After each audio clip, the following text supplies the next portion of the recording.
Students, welcome to exam hall. आज हम class 10th का हिस्ट्री का चैप्टर 1 नेशनलिज्म इन यूरोप ये चैप्टर आज हम कवर करने वाले हैं। ठीक है, तो आज ये हमारी फर्स्ट वीडियो है। आपसे सबसे पहले मेरा एक रिक्वेस्ट है कि ये जो फोटो आप देख रहे हैं आपके जो चैप्टर के फर्स्ट पेज पे ही होगा।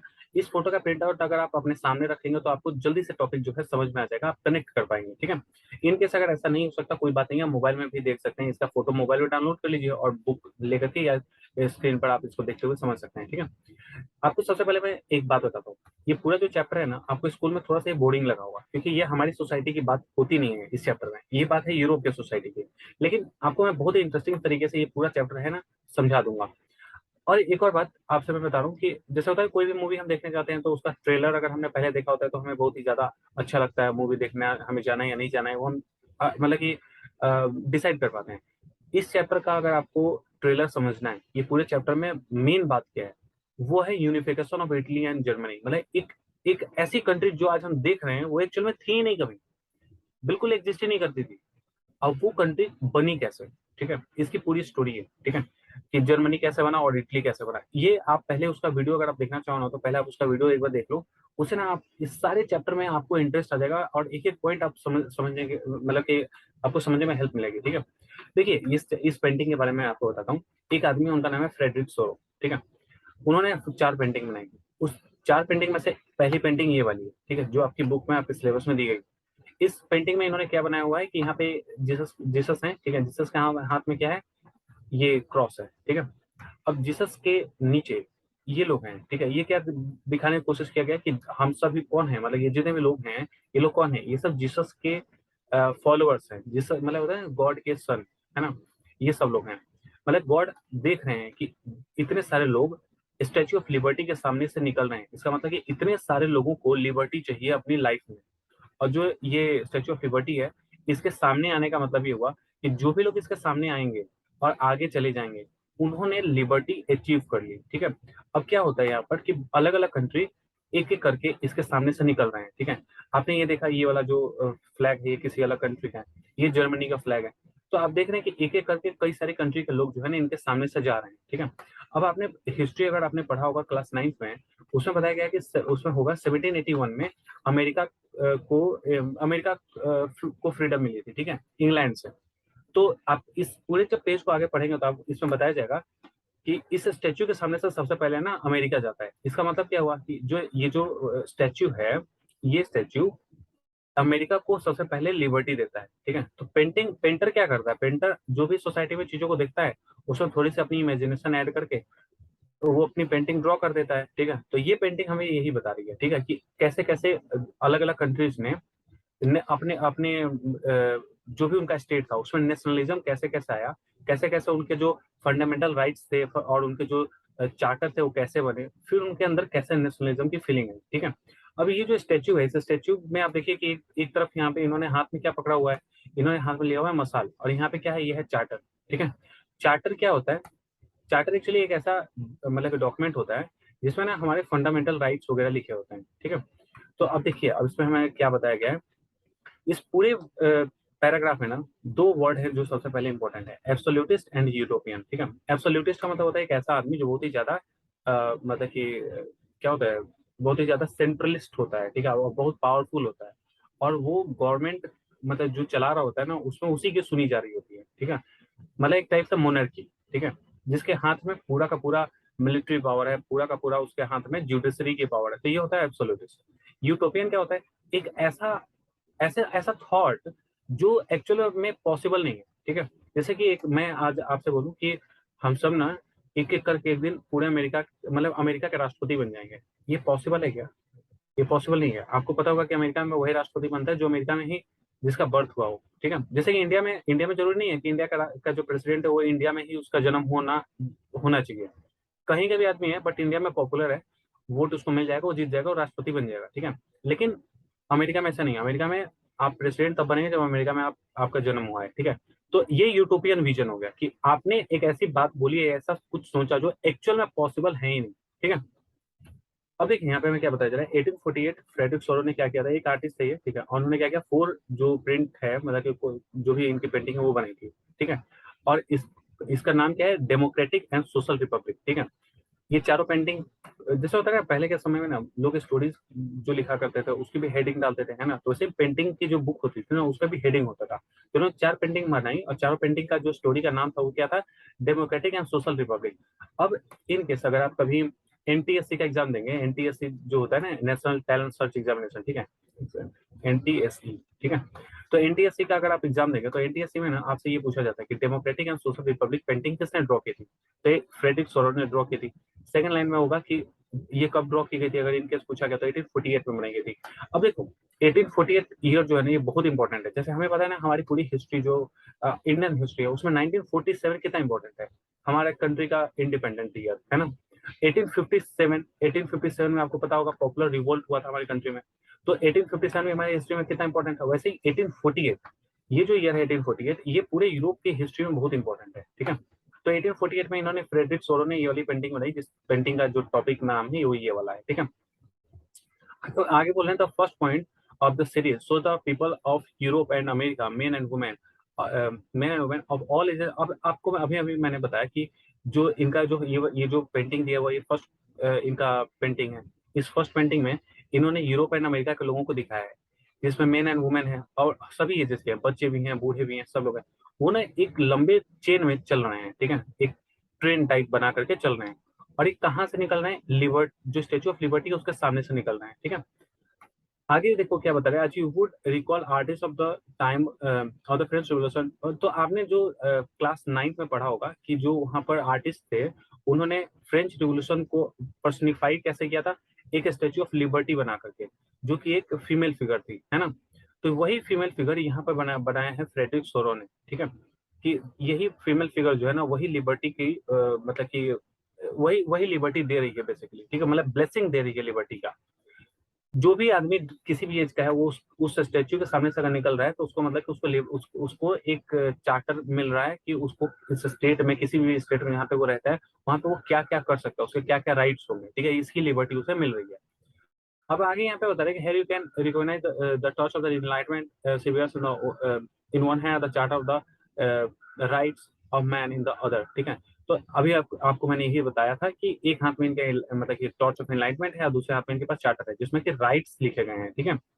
On the earth in the program the image like the strategy में the symbol of absolutist institution। और आगे आप देखेंगे इसी की पेंटिंग में, यहाँ पे देखिए ये जो पेंटिंग है इसके नीचे ना बहुत सारे ये सब मलबे टाइप गिरे हुए हैं, ठीक है। तो कहने का मतलब ये है कि पहले के जो स्टेट थे वो ना राइट्स देते नहीं थे, ठीक है। हालांकि जो मोनार्की होती थी उनमें वहां पे लोगों के पास बहुत ज्यादा राइट्स नहीं होते थे। जो वहां का किंग होता था वो जो रूल बना देता था वही सबको फॉलो करना होता था। बट ये जो स्टेच्यू ऑफ लिबर्टी है, स्टेच्यू ऑफ लिबर्टी ने लोगों को लिबर्टी दी और पूरे एब्सोल्यूटिस्ट जो ये सिस्टम चल रहा था उसको यहाँ पे एबॉलिश कर दिया, ठीक है। तो उसी के यहाँ पे क्या गिरे हुए हैं, ये सब रिमेन्स गिरे हुए हैं कि अब ना एब्सोल्यूटिस्ट या मोनार्की ये सब कुछ रहा नहीं, और सब जगह पे डेमोक्रेसी होगी और जो लोग हैं उनके पास बहुत सारी लिबर्टी होगी, उनके पास बहुत सारे राइट्स होंगे, ठीक है। अब देखो यहाँ पे राइट्स का मतलब क्या होता है, देखिए पहले ना आप समझिए मोनार्की में अगर कोई किंग है, ठीक है, उसने अगर डिसाइड कर दिया कि किसी सोसाइटी से 30% टैक्स लेना है तो वहां के लोगों को 30% देना पड़ेगा, अगर नहीं देंगे तो उनको मार दिया जाएगा। लेकिन अगर आपके पास राइट है तो आप ना इसे अगेंस्ट प्रोटेस्ट कर सकते हैं, अपनी डिमांड बोल सकते हैं, आप एक यूनियन बना सकते हैं, और यूनियन अगर बनेगी और सारी यूनियन अगर ये डिसाइड करेगी हम 10% से ज्यादा टैक्स नहीं देंगे, तो कोई भी 10% से ज्यादा लेने का पहले 100 बार सोचेगा, क्योंकि ये यूनियन उनपे भी मतलब कि उनके अगेंस्ट एक्शन ले सकता है, राइट। तो यही बताया गया है कि अगर आपको राइट मिल रहे हैं तो आपके आपके पास मतलब कि आपके लिए बहुत बेनिफिशियल है। बट एब्सोल्यूटिस्ट में क्या था, एब्सोल्यूटिस्ट में ऐसा नहीं था, इसीलिए यहाँ पे जो पेंटिंग में बनाया गया है बताया गया है कि एब्सोल्यूटिस्ट जो इंस्टीट्यूशन थे उनको क्या किया गया, खत्म कर दिया गया, ठीक है, और सभी लोगों को लिबर्टी मिली, सभी लोगों को राइट्स मिले, ठीक है। आगे बता रहे हैं कि in sort European vision the people of the world are grouped as a distinct nation identified through their flags and national custom। तो जो ये जो पेंटिंग बनाई है इन्होंने जो कि यूटोपियन विजन है, जैसा कि मैंने अभी आपको बताया था, यूटोपियन का मतलब क्या होता है, ऐसा कुछ सोचना, ऐसा कोई आइडिया दिमाग में लाना जो एक्चुअली में कभी पॉसिबल है ही नहीं, ठीक है। लेकिन पेंटर या राइटर या फिर जो पोएट होते हैं वो तो यूटोपियन विजन में होते ही है ना, उनका जो विजन होता है बहुत ही ज्यादा आइडियलिस्टिक होता है, ठीक है। तो उन्होंने ये बनाया, ठीक है, जिसमें ये बताया कि अलग अलग जो लोग हैं अलग अलग कॉस्ट्यूम में हैं और अलग अलग कंट्री का अपना अपना फ्लैग लिए हुए हैं और स्टेच्यू ऑफ लिबर्टी के आगे से निकल रहे हैं, ठीक है। Leading the procession with pass the statue of the liberty are the United State. अब देखो कौन कौन निकल रहा है उस स्टेच्यू के सामने से, यूनाइटेड स्टेट सबसे पहले गया, क्योंकि आपको पता होगा 1781 में यूनाइटेड स्टेट में कोई इंडिपेंडेंट मिली और उन्होंने 1789 में अपना कॉन्स्टिट्यूशन लिखा था, फिर उन्होंने फंडामेंटल राइट्स दिए अपने सिटीजन्स को, तो यूनाइटेड स्टेट गया, उसके पीछे Switzerland which by this time were already nation state. ठीक है, अब जिस टाइम पे 1848 में मान के चलो ये पेंटिंग जब बनाई गई, इस 1848 में यूनाइटेड स्टेट एक नेशन बन चुका था, स्विट्जरलैंड एक नेशन बन चुका था। ठीक है, अब आप देखिए इसका मतलब क्या हुआ कि बाकी सब नेशन नहीं बने थे क्या? तो बिल्कुल बाकी सब नेशन नहीं बने थे। ठीक है, अभी आपको पता चलेगा इस चैप्टर में, आपको पता चलेगा कि नेशन मतलब नहीं बने थे का मतलब क्या है, तो फिर वो थे क्या। ठीक है, ये सब आपको आगे पता चलेगा। ठीक है, तो अभी हम आगे बढ़ते हैं इसमें। अभी यहाँ पे बता रहे हैं कि which by this time were already nation state। आगे बता रहे हैं France identifiable by the revolutionary tricolor had just reached at that the statue। अभी इसमें ये बता रहे हैं, ये लाइन आप अच्छे से समझिए। ठीक है, यहाँ पे जो बता रहे हैं कि फ्रांस जो है ना, इसका ट्राई कलर हमें पेंटिंग में जो दिखाया जा रहा है, सबसे आगे वाला भी मैं आपको पेंटिंग दिखाऊंगा, वो जस्ट इस स्टेच्यू के सामने पहुंचा है। इसका सिग्निफिकेंस क्या है? इसका सिग्निफिकेंस ये है कि 1848 में फ्रांस ने बेसिकली अपने लोगों को लिबर्टी देनी शुरू की थी। ठीक है, इस लाइन का सिग्निफिकेंस पूछेंगे आपसे एग्जाम में कि France France identifiable by the revolutionary tricolour has just reached the statue, what is the significance of this statement, ऐसे करके क्वेश्चन आएगा। तो आपको ये बताना क्या होगा कि 1848 में फ्रांस ने अपने लोगों को लिबर्टी दी थी। ठीक है, अब मतलब कि उसका पहले फ्रांस में क्या था, फ्रांस ने लिबर्टी पहले क्यों दी, 1848 में ही लिबर्टी क्यों दी, ये सब चैप्टर के नेक्स्ट पार्ट में हमें मिलेगा। ठीक है, वहां पे हम अच्छे से डिस्कस करेंगे। और जिसकी बात कर रहे हैं वो इसकी बात कर रहे हैं। ठीक है, यही ट्राई कलर जो है ये जस्ट अभी मतलब कि इस स्टैच्यू ऑफ लिबर्टी के सामने आया है, तो ये आप यही बात आपको यहाँ पे बताई गई है। ठीक है, अब चलते हैं पॉइंट पे। अब यहाँ पे देखो, यहाँ पे बता रहा है कि stage followed by the people of Germany bearing the black red and gold flag. ठीक है, जस्ट इसके पीछे जो फ्लैग है ना, वो जर्मनी का फ्लैग है। ठीक है, तो आप एक बात सॉरी, यहाँ पे देखिए कि ये जो फ्लैग है यहाँ पे ये जो आप देख रहे हैं ये जर्मनी का फ्लैग है। तो जस्ट इसके बाद मतलब कि फ्रांस में जो लिबर्टी हुई 1848 में, उसके जस्ट बाद किसको कहाँ पे लिबर्टी आती है, किस कंट्री में? जर्मनी में आती है। ठीक है, और जर्मनी के बाद आ जाएगी इटली में। तो स्टोरी जब आप पढ़ेंगे इस पूरी बुक में, तो जर्मनी का जो यूनिफिकेशन होगा वो 1870 के आसपास में होगा। ठीक है, और 72 में होगा आपका इटली का। तो इसीलिए यहाँ पे बताया गया है कि 1848 का जो मतलब कि जब फ्रांस जो है वो स्टेच्यू के सामने पहुंचता है, उसके जस्ट बाद वो भी इसको फॉलो कर रहा होता है, जर्मनी फॉलो कर रहा होता है। ठीक है, billing the black red and gold flag. Interestingly, at the time when Soros created this image, the German people did not। अब देखो एक और बात आप सुनिए, यहाँ पे बताएगा कि इस टाइम पे ना, जिस टाइम पे ये पेंटिंग बनी और पीछे पीछे जर्मनी को आते हुए दिखाया गया है, बट उस टाइम पे तो जर्मनी बना ही नहीं था। तो 1848 में इन्होंने जर्मनी को एज ए नेशन यहाँ पे कैसे दिखा दिया? तो बेसिकली इन्होंने ना, आप मैप में फिर से देखो, इस फोटो में फिर से देखो, देखो एक आदमी यहाँ पे भी फ्लैग लिया हुआ है, एक आदमी यहाँ पे फ्लैग लिया हुआ है। ठीक है, और पीछे देखो यहाँ पे भी फ्लैग लिया हुआ है। ठीक है, ये सब जर्मनी का ही फ्लैग है। इसका मतलब क्या हुआ कि जर्मनी जो है ना, उसमें उस टाइम जर्मनी एग्जिस्ट नहीं करता था, बट जर्मन लैंग्वेज बोलने वाले लोग जो थे ना, वो अलग अलग स्टेट, अपने आप को अलग अलग स्टेट का मानते थे। ठीक है, जैसे एक जर्मन स्टेट है, इसमें कई सारे स्टेट हैं। ठीक है, कोई आदमी यहाँ का है, कोई आदमी यहाँ का, कोई यहाँ का, कोई यहाँ का, और ये सब अपने आप को इंडिपेंडेंट कंट्री मानते हैं, इसीलिए सब अलग अलग चल रहे हैं। ठीक है, तो 1848 के बाद जब 1870 का टाइम आएगा, उस टाइम पे पूरा का पूरा मिलकर के एक जर्मनी बन जाएगा। ठीक है, तो इसीलिए यहाँ पे बताया गया है कि जो 1848 में जब इन्होंने पेंटिंग बनाई, तो जर्मन वाले लोगों को इधर से आते हुए कैसे दिखा दिया इन्होंने। ठीक है, तो आई होप आपको समझ में आ गया होगा कि जर्मनी उस टाइम पे कंट्री तो नहीं था, बट अपने आप को जर्मन के लोग जो थे ना, वो अपने आप को इंडिपेंडेंट कंट्री मानते थे, इसलिए वो लोग भी इधर से निकल रहे थे कि वो मतलब कि उनके हाँ उन्हें भी लिबर्टी का पता चले। ठीक है, तो यहाँ पे देखिए आप आगे, the flag they carry in is an expression of liberal hope in 1848 to unify the numerous German-speaking principality into a nation state under a democratic constitution। ठीक है, following the German people are the people of Austria। अब देखो ऐसा है, जैसे जैसे Germany के लोग आगे निकलते जा रहे हैं, उनके पीछे कौन आ रहा है? उनके पीछे आ रहे हैं ऑस्ट्रिया के लोग हैं। मतलब कि पहले जर्मनी में लिबर्टी आती है, फिर ऑस्ट्रिया में लिबर्टी आती है, टू सिलिसीज में लिबर्टी आती है, फिर लोम्बार्डी में, लोम्बार्डी कहाँ पे? आज इटली में। ठीक है, फिर पोलैंड में, इंग्लैंड में, आयरलैंड में, हंगरी में, रशिया में, सब में दिखाया गया है कि सभी जगहों पे कैसे कैसे लिबर्टी आती चली गई। ठीक है, मतलब कि एक्चुअल में कि कैसे कैसे इन स्टेट्स ने, इन कंट्रीज ने बेसिकली अपने यहाँ पर डेमोक्रेसी एस्टेब्लिश कैसे किया, मतलब वहाँ की मोनार्की कैसे खत्म हुई और वहाँ पे लिबर्टी डेमोक्रेसी, लोगों के जो फंडामेंटल राइट्स हैं, ये कैसे स्टैब्लिश हुआ, ठीक है, ये बताएगा। From the heavens above Christ saint and angels gaze upon the scene, ठीक है। तो ये आपने देखा कि पेंटिंग में कि ये जो पेंटर है वो थोड़े रिलीजियस हैं और उन्होंने ऊपर से ये पेंटिंग में ये सब चीज दिखाने की कोशिश किया है कि जो गॉड है वो भी ये सारी चीजों को होते हुए देख रहे हैं, ठीक है। They have been used by the artist to symbolise fraternity among the nation of the world, ठीक है। अब देखो यहाँ पे एक और चीज, ये वर्ड आपसे पूछा जाता है कि फ्रेटर्निटी का मतलब क्या होता है। तो फ्रेटर्निटी का मतलब होता है भाईचारा, ठीक है। तो यहाँ पे क्या बोल रहे हैं कि they have been used by the artist to symbolise fraternity among the nation of the world, ठीक है। तो आपस में इन सभी जो नेशन है ना, इनके बीच में आपस में भाईचारा है, ये बताया गया है इस पेंटिंग में, ठीक है। नेक्स्ट ये जो पैराग्राफ है, जो लास्ट पैराग्राफ है, बहुत ही फिलोसफिकल पैराग्राफ है, ठीक है। आपको थोड़ी सी फिलोसफी वाली चीजें इसमें फील होंगी, ठीक है, लेकिन फिर भी ध्यान से समझिएगा, ठीक है।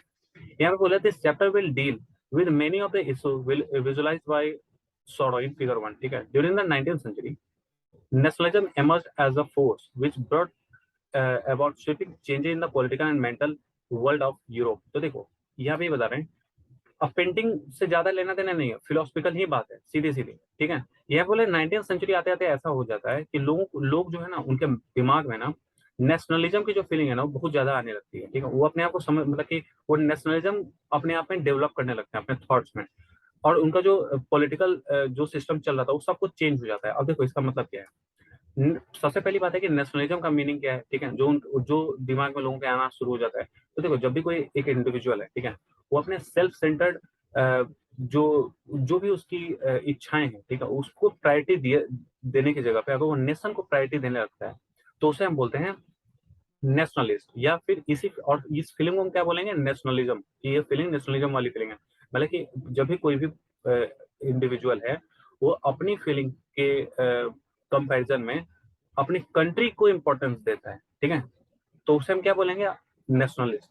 और इस फीलिंग को क्या बोलेंगे, नेशनलिज्म, ठीक है। तो ये हो गया हमारा नेशनलिज्म। तो ये नेशनलिज्म जो है ना, ये इमर्ज होने लगता है लोगों के दिमाग में। मतलब लोग ये सोचने लगते हैं कि मैं अपनी कंट्री के लिए जीऊंगा, मैं अपनी कंट्री के लिए काम करूंगा, मैं अपने कंट्री के बेहतरी के लिए काम करूंगा, कंट्री के डेवलपमेंट के लिए काम करूंगा, बट मैं किसी भी किंग के लिए, किसी फ्यूडल के लिए, जिसे हम सामंत भी बोलते हैं ना, उसके लिए काम नहीं करूंगा, किसी चर्च के पादरी के लिए काम नहीं करूंगा, मैं सीधे सीधे किसके लिए काम करूंगा, अपनी कंट्री के लिए काम करूंगा। मतलब अगर हमारी कंट्री में अच्छे रूल्स बनाओगे तो मैं आपको टैक्स दूंगा, अगर हमारे कंट्री के डेवलपमेंट का रूल अगर नहीं बनाओगे तो मैं आपको टैक्स भी नहीं दूंगा। ये वाली फीलिंग आनी शुरू हो जाती है। इसी को बोलते हैं, इसी को यहाँ पे बताया गया है कि during the 19th century nationalism emerged as a force which brought about sweeping changes in the political and the mental world of Europe, ठीक है। Next, the end result of this change was the emergence of the nation state in place of the multinational dynastic empire of Europe। अब देखो एक एक बात यहाँ पर समझते हैं। देखिए यहाँ पे सबसे पहले आपको बताया गया कि नेशन स्टेट बना, ठीक है, और यहाँ पे आपको बताया गया कि मल्टीनेशनल डायनेस्टिक एम्पायर जो था उसी से नेशन स्टेट बना। इसका मतलब क्या है, तो देखो यहाँ पे मैं फिर से कलर चेंज कर देता हूँ, आपको समझाने में मुझे ये इजी रहेगा, ठीक है। अब देखो यहाँ पे इसका मतलब ये हुआ कि मान के चलो एक ना, यहाँ पे एक टेरिटरी है, ठीक है, ये टेरिटरी है। ये ना पहले क्या था कि अगर मान लो ये 4 पार्ट में हम इसे बना लेते हैं, और इधर एक दूसरी टेरिटरी है, इधर एक दूसरी टेरिटरी है, ठीक है।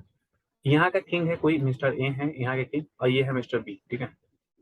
मिस्टर बी ने इस इलाके को कब्जा कर रखा है और मिस्टर ए ने इस इलाके को कब्जा कर रखा है, ठीक है। अब क्या होता है कि ये जो है ना, यहाँ पे लिखा हुआ है मल्टी नेशनल डायनेस्टिक एम्पायर। तो ये तो एक मतलब कि एक ये तो एक मान लो एक टेरिटरी है। ये बंदा जो ए है इसका ये तो अपना कंट्री है ही, साथ ही साथ इसने क्या किया, दूसरी कंट्री पे भी, दूसरे मतलब कि रीजन में भी अब कब्जा जमा कर रखा हुआ है।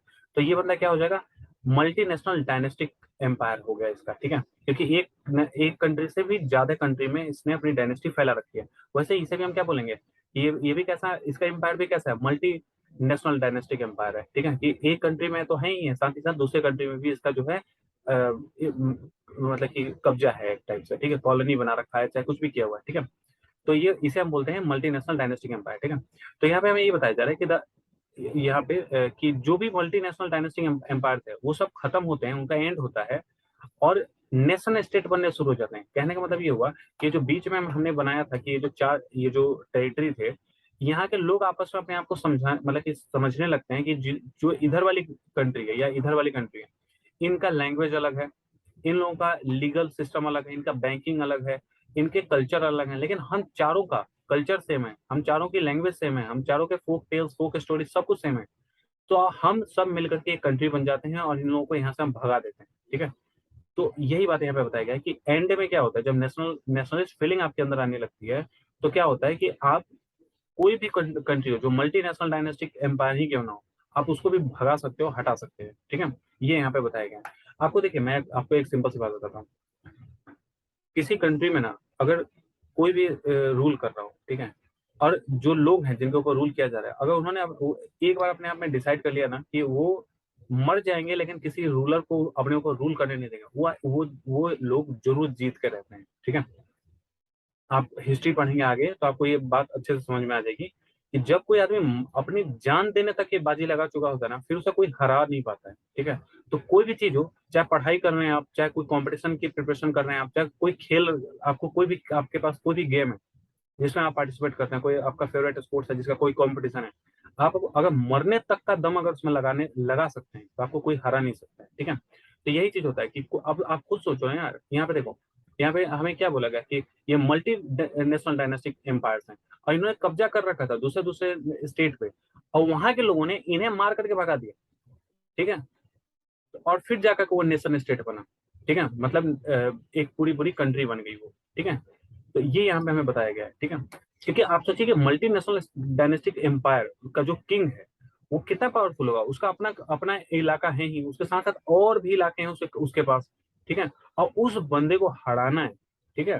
तो ये बहुत बड़ी चीज है, ठीक है। Next is the concept and the practice of modern state in which a centralized power exercise sovereign control over a clearly defined territory had been developing over a long period of time in Europe. But a national state was one in which the majority of the citizens and not only rulers came to develop a sense of common. तो देखो इसका meaning मैं आपको समझाता हूँ, एक line पकड़ करके, एक वर्ड पकड़ करके इसकी मीनिंग को हम समझते हैं, ठीक है। ठीक है, तो यहाँ पे ये बता रहा है कि the concept and practice of a modern state in which centralise power, कहने का मतलब है कि आज के जो आप मॉडर्न स्टेट आप देख रहे हैं, जो नेशन स्टेट बन चुके हैं, जो अलग अलग मतलब कि जैसे एक टेरिटरी थी उसमें 5-6 उसके पार्ट थे अलग अलग, एक पार्ट पे कोई और रूल कर रहा है, कोई दूसरा कंट्री ने इस पार्ट को कब्जा लिया, किसी ने इसको कब्जा लिया, किसी ने इसको कब्जा लिया। अब ऐसा ऐसा सब कुछ चलता था, लेकिन जो कब्जाने वाले लोग थे वो है सेंट्रल पावर, ठीक है। तो मतलब कि उस टाइम के कई सारी सेंट्रल पावर्स ने छोटे छोटे स्टेट्स को, मतलब छोटे छोटे जो उस टाइम की कंट्रीज थी उनको कब्जा रखा था और उसके ऊपर रूल करते थे, ठीक है। और उनकी क्या थी, उनकी एक डेफिनेट टेरिटरी थी कि एक इलाका कहाँ तक ऑस्ट्रिया का होगा, कहाँ तक एक पूरे फ्रांस का होगा, ये सब उनका एक इलाका होता था। और इन इलाकों में ऐसे लोग रहते थे जो बेसिकली जो लोग रूल कर रहे हैं उनके यहाँ से बिलोंग ही नहीं करते थे। मतलब कि जैसे आप देखिए कि एक ऑस्ट्रिया है, ठीक है, ऑस्ट्रिया ने जर्मनी पे कब्जा कर लिया, इधर फ्रांस है, फ्रांस ने भी किसी के ऊपर कब्जा कर रखा है, ठीक है। नीचे मतलब इटली है, इटली के ऊपर भी ऑस्ट्रिया ने कब्जा कर रखा है। तो आप देखिए कि इटालियन जो लोग हैं वो ऑस्ट्रियन कल्चर से अलग है, जर्मन लोग भी ऑस्ट्रेलियन कल्चर से अलग है, ठीक है। अब ये जो ऑस्ट्रिया है इसकी तो टेरिटरी डिफाइंड है कि इतने इलाके तक पूरा पूरा जो है ऑस्ट्रिया है, ठीक है। और ये एक सेंट्रलाइज पावर भी है क्योंकि इसका इलाका बहुत बड़ा है, ठीक है, ऑस्ट्रिया का। लेकिन इसने किसको कब्जा लिया, इसने पूरा पूरा जर्मनी को कब्जा लिया है, ठीक है। और यहाँ पे उसने इटली को कब्जा लिया है, ठीक है। तो यही यहाँ पे हमें बताया जा रहा है कि जो उस टाइम का सेंट्रल पावर थे ना, उनका एक मतलब डिफाइंड टेरिटरी थी, एक बड़ी सी टेरिटरी थी। उस टेरिटरी में इन्होंने आज का जो मॉडर्न स्टेट हम देख पाते हैं जर्मनी और इटली को, उन सबको ये रूल करते थे, उनके ऊपर मतलब कि centralise power exercise sovereign control, वो उन लोगों के ऊपर रूल करते थे, ठीक है। आगे यहाँ पे ये है कि जब ये सारी घटनाएं हो रही हैं 1848 में, जब लोगों के दिमाग में नेशनलिज्म की फीलिंग आ जाती है, उसके बाद फिर क्या होता है, ठीक है। तो देखिए आगे बता रहे हैं कि but nation state was one in which the majority of its citizen. तो कहने का मतलब ये है कि देखो ऐसा है कि जो नेशन स्टेट की फीलिंग है ये केवल सिटीजन के दिमाग में नहीं आती, वहां का जो रूलर है उसके भी दिमाग में आती है कि मुझे अपने कंट्री को, अपने जो स्टेट है उसको डेवलप करना है, उसको बड़ा बनाना है, ठीक है, और पावरफुल बनाना है। अब ये रूलर कौन है, पहले वाले जो सेंट्रल टेरिटरी वाले जो रूलर थे वो कौन है, तो देखिए जैसे मान के चलिए एक पूरा पूरा ये स्टेट है, ठीक है, ये 4 पार्ट में मैं डिवाइड कर देता हूँ फिर से। इसके ऊपर मान लीजिए ये चारों में मान लीजिए जर्मन लोग बात कर मतलब रहते हैं, ठीक है, जर्मन जर्मन लैंग्वेज बोलते हैं। लेकिन इस पे रूल कर रहे हैं ऑस्ट्रियन, इस पे भी रूल कर रहा है ऑस्ट्रियन, इस पे भी रूल कर रहा है मान लो ऑस्ट्रियन। एक ये इलाका ऐसा बच गया है जिसका रूलर जो है ना वो जर्मन वाला ही है, ठीक है। तो इस रूलर की बात हो रही है कि यहाँ के जो लोग हैं, यहाँ के लोग सबसे पहला सोचना है, शुरू करते हैं कि हम लोग एक नेशन स्टेट बनेंगे। और खाली यही नहीं सोचते, इन्हीं के दिमाग में खाली नेशनलिटी की फीलिंग नहीं आती, रूलर्स के दिमाग में भी ये नेशनलिस्टिक की फीलिंग आ जाती है, ठीक है। और ये जो है फिर आगे जो है ये फीलिंग जो है आगे के लोगों में फैलती है, यहाँ के लोगों में भी आती है, और ये सब लोग मिलकर के डिसाइड करते हैं कि हमारे ऊपर जो है ना, हमारा ही लैंग्वेज वाला, हमारा ही कल्चर वाला जो रूलर है वो रूल करेगा, ठीक है। ये नेशनलिस्ट की फीलिंग का रिजल्ट आता है, ठीक है। और फिर जो यहाँ पे ऑस्ट्रियन है, जिनका मतलब कि बहुत बड़े इलाके में इनका कंट्रोल है, क्योंकि मल्टी डायनेस्टिक एम्पायर है इनका, इन सब लोगों को भी ये लोग हरा देते हैं, ठीक है। यही है स्टोरी यहाँ पे, ठीक है। और लेकिन ये जो आगे यहाँ पे आपको बताया जा रहा है कि ये जो फीलिंग है, ये खाली सडन सडन आई हुई फीलिंग नहीं है। ये मतलब कि इनके जो लीडर हैं, जो वहाँ के लोग हैं, उन लोगों ने जो बहुत लंबे लंबे समय तक जो भी वहाँ पे काम किया है, जिससे कि नेशनलिटी जो नेशनलिस्ट फीलिंग है वहाँ पे डेवलप हुई है, ये उसका रिजल्ट है, ठीक है। तो देखिए पूरी कहानी का मतलब जो समरी है वो ये है कि एक पेंटिंग है, पेंटिंग बनाई मतलब कि फ्रेडरिक सोरो ने 1848 में, और उस टाइम पे उन्होंने जो दुनिया में देखा वो उन्होंने इस पेंटिंग में बना दी, ठीक है। एक स्टैचू है, इस स्टैचू के हाथ में मतलब कि लाइट, एक लाइट है इनलाइटमेंट का, ठीक है। और यहाँ पे एक इनके पास चार्टर है, चार्टर में इन्होंने क्या लिखा हुआ है, लोगों के फंडामेंटल राइट्स के बारे में, ठीक है। और ये फंडामेंटल राइट्स इन लोगों को मिल रहे हैं, तो उसका रिजल्ट क्या हो रहा है कि जो एब्सोल्यूटिस्ट है वो खत्म होते जा रहे हैं।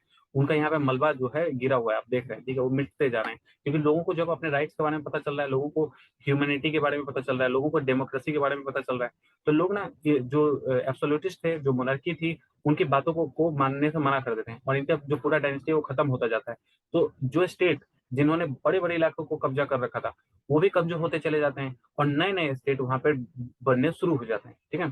तो आपसे यही एग्जाम में पूछा जाएगा कि जो फ्रेडरिक सोरो है, ये इन्होंने जो फर्स्ट पेंटिंग बनाई थी, इस पेंटिंग में इन्होंने बेसिकली बताया क्या है, तो बेसिकली इन्होंने ये बताया कि जो अलग अलग जो कंट्री हैं उनको कैसे कैसे उनको लिबर्टी मिली, लिबर्टी का मीनिंग क्या है, नेशनलिस्ट फीलिंग क्या है, नेशनलिस्ट फीलिंग जो होती है वो कैसे आती है, जो कि अभी हमने डिस्कस किया, ठीक है। कि लिबर्टी आने से ये होता है कि आपको आपके राइट्स के बारे में पता चलता है। नेशनलिस्ट फीलिंग क्या होती है कि कोई भी आदमी जब अपने जो उसके पर्सनल इंटरेस्ट है उससे ऊपर उठ करके वो अपने नेशनल इंटरेस्ट के बारे में पहले सोचता है, तो इसे नेशनलिस्ट की फीलिंग कहते हैं, ठीक है। और फिर जो इसका रिजल्ट ये होता है कि कोई अगर मल्टी डायनेस्टिक एम्पायर भी है ना, वो भी खत्म किया जा सकता है अगर एक कंट्री में नेशनलिस्ट लोग रहते हैं, ठीक है। और वो लोग मिल करके अगर लड़ाई करते हैं और मिल करके अगर अपोज करते हैं मल्टी डायनेस्टिक एम्पायर का, तो उसको खत्म किया जा सकता है। अब एग्जांपल देखिए इंडिया का, ठीक है। इंडिया में भी क्या हुआ था, इंडिया में ब्रिटिशर्स रूल करते थे, ब्रिटिशर्स का तो कई सारी कंट्री में उनका रूल था, लेकिन फिर भी हमने अपनी नेशनलिटी के फोर्स से ही तो उनको हटाया यहाँ से, है ना। तो यही है मतलब कि हमारा फर्स्ट टॉपिक, ठीक है। आपको ये वीडियो कैसा लगा, इन केस अगर आपको कोई सजेशन देना है तो प्लीज आप सजेशन जरूर देना, आप कमेंट में सजेशन अपना लिखना, मैं उसको जरूर फॉलो करूंगा, ठीक है। अगर आपका एग्जाम बहुत पास में है, कोई दूसरा सब्जेक्ट है जैसे मैथ और साइंस, या हिंदी भी है या इंग्लिश, कोई भी सब्जेक्ट है जिसमें आप मेरी हेल्प चाहते हैं, आप कमेंट कीजिएगा, और जो भी चैप्टर आप मुझे बताइएगा उसके ऊपर हम वीडियो बनाएंगे, उसको डिस्कस करेंगे और जल्दी जल्दी उसको सीखेंगे, ठीक है। नेक्स्ट वीडियो बहुत ही जल्दी आएगी, ठीक है, उसका लिंक डिस्क्रिप्शन में होगा।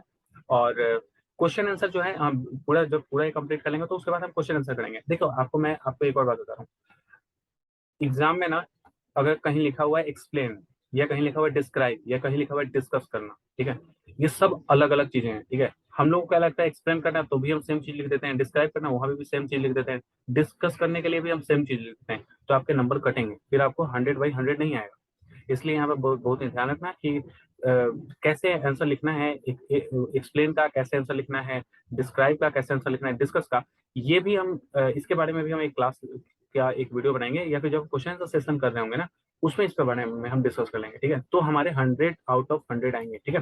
तो चलिए मिलते हैं अगले वीडियो में, ठीक है। Thank you.